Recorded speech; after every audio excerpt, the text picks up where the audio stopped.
দীপঙ্কর গুপ্ত বলে উত্তর কলকাতার একজন মোটামতো কংগ্রেসের নেতা ছিল, মাঝারি গোছের।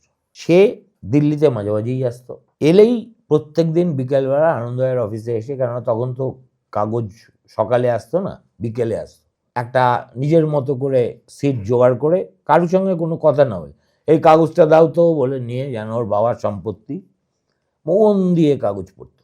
একদিন আমি এসে দেখি দীপঙ্কর দা, আমি যখন চিফ অফ ব্যুরো, আলাদা জায়গা আমার বসা, আমার চেয়ারে বসেই কাগজ পড়ছে, কিন্তু মুখটা খুব থমথমে। বললাম, কি হলো দীপঙ্কর দা, তোমাকে এত আপসেট লাগছে? বললো, ভাই কি দুঃখের দিন পড়েছে, কি বলবো। প্রথমে আসতাম প্লেনের এক্সিকিউটিভ ক্লাসে, তারপরে হলো ইকোনমি ক্লাস, তারপরে হলো রাজধানী ফার্স্ট ক্লাস, আর এবার আসতে হলো রাজধানী স্লিপারে। বললাম, কেন? বললো, কোনো মুরগি নেই, যে দু চারটে আছে সব প্রিয়দা সুব্রতদা খেয়ে শুধু আমাদের জন্য পালকটুকু ছেড়ে দিয়েছে। কেমন? দ্যাট ওয়াজ কংগ্রেসি কালচার।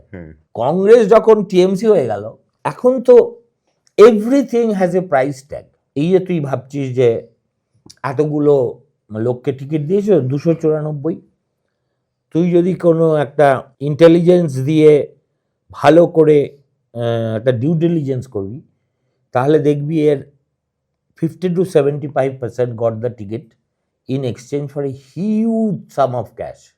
এটা কংগ্রেস আমলেও ছিল না। কংগ্রেস আমলে যারা টিকিট পেত তারা গোষ্ঠীর জন্য পেত। প্রিয়দা, আমার মনে আছে যখন আব্দুর রউফ আনসারি আর অনুপ চন্দ্র, যে দুজন উইনিং এমএলএ, আব্দুর রউফ আনসারিদার মতো একটা সিনিয়র লোককে বউবাজার থেকে নামটা কেটে দিয়ে, যেহেতু ও সোমেনের টিম করতো, সুদীপ বন্দ্যোপাধ্যায়কে ঢোকালো আর অনুপের জায়গায় ঢোকালো সৌগতদা। For the first and last time in my life 16 number জনপথে প্রিয়দার বাড়ির লনে একটা বড় আম গাছের তলায় দাঁড়িয়ে আমি সোমেন মিত্রকে কাঁদতে দেখেছি। আমাকে বলছে এই পকেট থেকে রুমাল বার করে, সুমন, পলিটিক্স তো পলিটিক্স, বাট প্রিয় কি এই লেভেলে নামতে পারে?